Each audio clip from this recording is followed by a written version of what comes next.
السلام علیکم ورحمۃ اللہ وبرکاتہ۔ قرآن مجید کے مضامین کا خلاصہ کا یہ پاراوار سلسلہ ہمارا چل رہا ہے۔ آج اس سلسلے میں 23واں پارا وما لیا کا خلاصہ پڑھیں گے کہ مضامین کا خلاصہ ہمارے سامنے ہوگا۔ یہ 23واں پارا 4 حصوں میں ہم اس کے مضامین کا خلاصہ پڑھیں گے۔ پہلا تو سورۃ یاسین کا ہوگا جو کہ گزشتہ پارے سے شروع ہوئی تھی۔ اس کی 62 آیات اس پارے میں ہیں، آیت نمبر 22 سے لے کر 83 تک۔ اور پھر اس کے بعد سورۃ والصافات اور سورۃ صاد، یہ دونوں مکمل اسی پارے میں ہیں۔ اس کے بعد سورۃ الزمر اسی پارے سے شروع ہوتی ہے اور پھر وہ 24ویں پارے میں جا کر مکمل ہوتی ہے۔ تو سورۃ یاسین کی آخری 62 آیات، سورۃ الصافات کی 182 آیات، سورۃ صاد کی 88 آیات اور سورۃ الزمر کی 31 آیات۔ اس طرح 23ویں پارے میں مجموعی طور پر ہم 363 آیات پر مشتمل تقریباً 17 رکوع پڑھیں گے اور ان کا خلاصہ سامنے رکھنے کی کوشش کریں گے۔ سب سے پہلے اس کا جو پہلا حصہ ہے یعنی سورۃ یاسین کی آخری 62 آیات، تو اس حصے میں 3 نکات نمایاں ہیں۔ نمبر 1 تو حبیب نجار کا قصہ جو گزشتہ پارے سے شروع ہوا۔ نمبر 2 اللہ کی قدرت کے دلائل، اور نمبر 3 قیامت کے بارے میں آیات ہے۔ نمبر 1 جو حبیب نجار کا قصہ ہے، جو 22ویں پارے کے خلاصے میں ہم پڑھ چکے ہیں کہ سورۃ یاسین کے ابتدائی حصے میں اللہ تعالیٰ نے حضرت محمد صلی اللہ علیہ وسلم کی رسالت کی سچائی پر قرآن کی قسم کھائی ہے۔ پھر کفار قریش کو متنبہ کیا ہے کہ وہ کفر اور گمراہی میں بہت آگے نکل کر اللہ کے عذاب کے مستحق ہو چکے ہیں۔ پھر ان کی عبرت کے لیے اس بستی کا واقعہ سنایا گیا جنہوں نے یکے بعد دیگرے اللہ کے 3 انبیاء کو جھٹلایا۔ جب اس بستی کے افراد ہی میں سے ایک خیر خواہ جن کا نام حبیب نجار روایات میں آیا ہے، انہوں نے اپنی قوم کو سمجھانے کی کوشش کی، لیکن قوم نے ماننے کے بجائے انبیاء کے پیغام کو آگے پہنچانے والے اس مبلغ کو شہید کر دیا۔ شہادت کے بعد اس مبلغ کو جنت میں داخل ہونے کا شرف ملا۔ جب اس نے اپنی آنکھوں سے اللہ کی ان بے شمار نعمتوں کا مشاہدہ کیا تو قوم کی خیر خواہی کا وہ جذبہ پھر ان کے اندر ٹھاٹھے مارنے لگا کہ بے ساختہ ان کی زبان سے نکلا، اے کاش میری قوم کو معلوم ہو جائے کہ مجھے کیسی نعمتیں ملی ہیں۔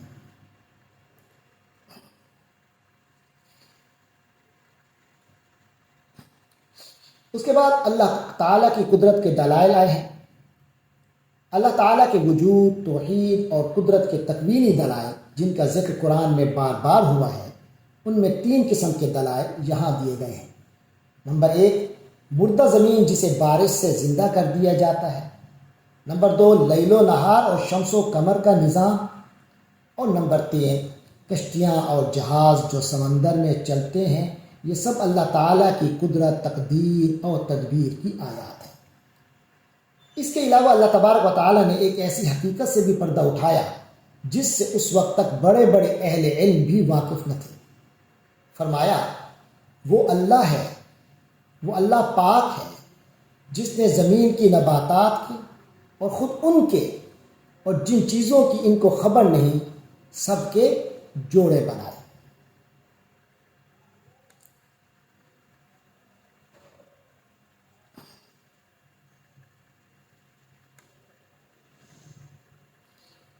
اس کے بعد ہم دیکھتے ہیں کہ قیامت کے بارے میں گفتگو ہوتی ہے۔ سورۃ یاسین میں محشر کی ہولناکیوں اور سود پھونکے جانے کا تذکرہ ملتا ہے، اور یہ بھی کہ اس دن مجرموں کے منہوں پر مہر لگا دی جائے گی اور ان کے اعضاء ان کے خلاف گواہی دیں گے۔ اس کے بعد دوسرا حصہ سورۃ الصافات کی صورت میں شروع ہوتا ہے۔ جو والصافات سے یہ صورت کی ابتدا ہے، اس میں 182 آیات ہیں، یہ بھی مکہ مکرمہ میں نازل ہوئی، اس میں 5 رکوع ہیں۔ اس کی ابتدا ہر وقت اللہ کی تسبیح تحمید میں لگے ہوئے ملائکہ کے تذکرے سے ہوتا ہے۔ اس کے بعد اس میں یہ بتایا گیا ہے کہ جنات جب چوری چھپے مالۂ اعلیٰ کی خبریں سننے کی کوشش کرتے ہیں تو شہاب ثاقب ان کا تعاقب کرتے ہیں اور انہیں مار بھگاتے ہیں۔ اس کے بعد اس میں 4 نکات ہمیں نمایاں ملتے ہیں۔ نمبر 1 بعث بعد الموت، نمبر 2 جہنمیوں کا باہمی لعن طعن اور جنتیوں کا خوشگوار ماحول، نمبر 3 جنتیوں کا ماحول اور ان کا باہمی مکالمہ، اور نمبر 4 انبیاء کرام علیہ السلام کے قصے۔ سب سے پہلے بعث بعد الموت۔ سورۃ والصافات میں بعث بعد الموت اور اعمال کے حساب و جزا کے مسئلے کے بارے میں وضاحت ہے، اور اس کے حوالے سے مشرکین کے موقف پر اظہار تعجب ہے، اور اس حقیقت کا بیان ہے کہ جس دن یہ واقع ہو جائے گا تو وہ بڑی حسرت کے ساتھ کہیں گے کہ یہ ہے اعمال کے بدلے کا دن جس کا ہم مذاق اڑایا کرتے تھے۔ اس طرح وہ بالآخر دوزخ کے باشندے بنیں گے، دوزخ ان کا ٹھکانہ ہوگی۔ پھر اس میں جہنمیوں کا باہمی لعن طعن بیان ہوا ہے، جہنم کا ماحول بتایا گیا ہے کہ جو جہنمی ہیں وہ آپس میں جھگڑیں گے اور ایک دوسرے کو لعن طعن کریں گے اور ایک دوسرے کو اپنی گمراہی کا الزام دیں گے۔ پھر تیسرے نمبر پہ جنتیوں کا ماحول، ان کا باہمی مکالمہ سامنے آتا ہے۔ دوزخی ماحول کے بالمقابل جنتی ماحول کی خوشگواری کا بھی اس صورت میں بیان ہے کہ جنتیوں کو جب ہر طرح کی نعمتوں سے نہال کر دیا جائے گا اور وہ عزت و راحت کے تخت پر شاداں ہوں گے تو اپنے ماضی کو یاد کریں گے۔ اس کے بعد اس میں انبیاء کرام کے قصص ہمارے سامنے آتے ہیں۔ ان میں سب سے پہلے حضرت نوح علیہ السلام کا قصہ ہمارے سامنے آتا ہے، جن کی قوم نے انہیں جھٹلایا تو اللہ نے ان تمام مکذبین یعنی جھٹلانے والوں کو غرق کر دیا۔ اس کے بعد حضرت ابراہیم علیہ السلام کے قصے کے 2 مرحلوں میں 2 مرحلے بیان ہوئے ہیں۔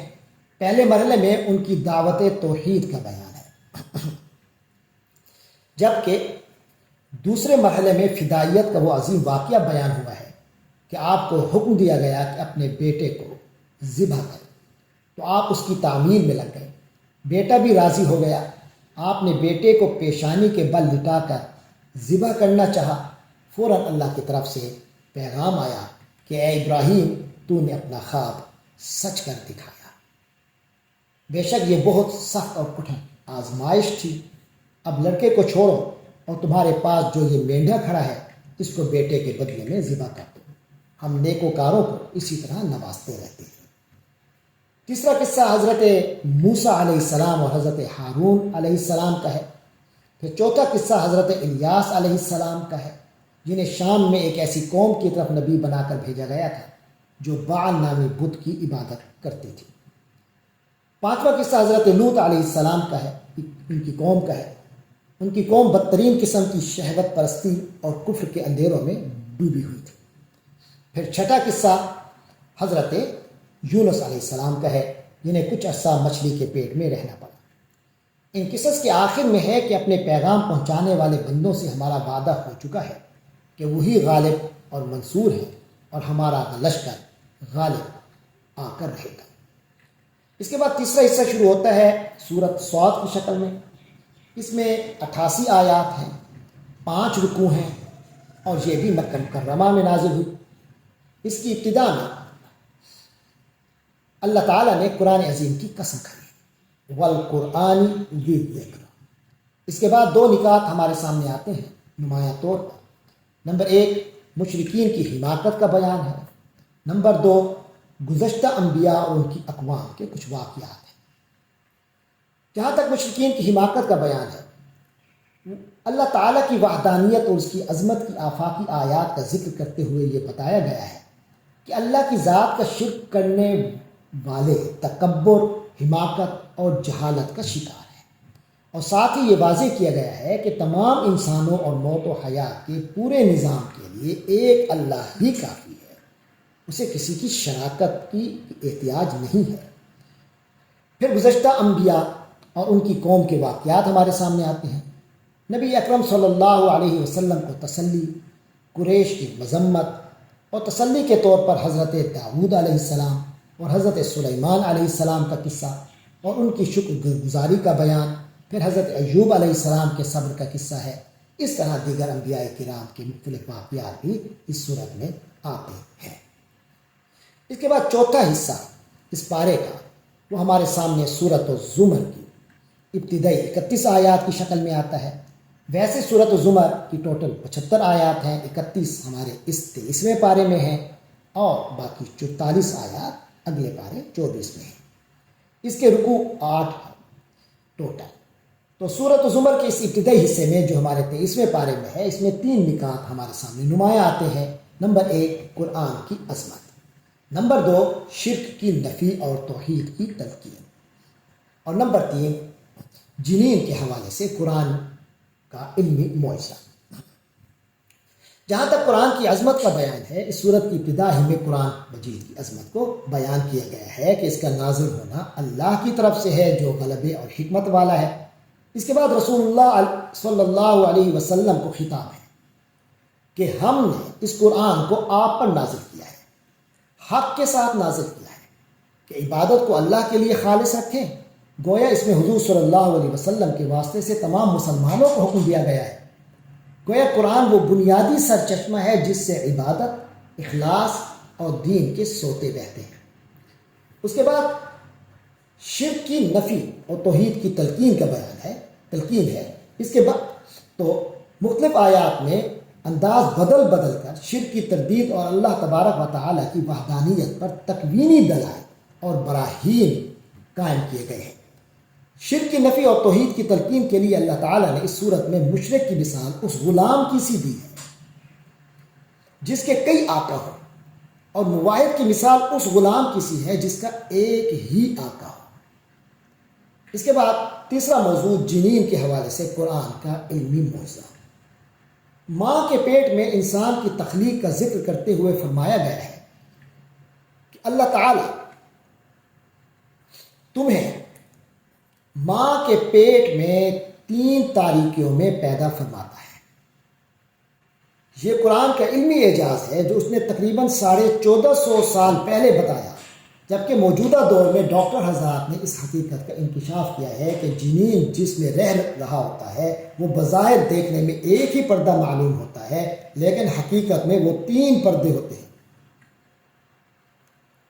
قرآن مجید نے ان 3 پردوں کو 3 تاریکیاں اس لیے قرار دیا ہے کیونکہ وہ پردے بچے کو روشنی سے بچائے رکھتے ہیں۔ یہ کچھ باتیں تھیں جو ہمارے سامنے آئیں 23ویں پارے کے حوالے سے۔ اللہ تبارک و تعالیٰ سے دعا ہے کہ وہ ہمیں قرآن مجید سے مکمل طور پر وابستہ رکھے۔ وآخر دعوانا ان الحمد للہ رب العالمین۔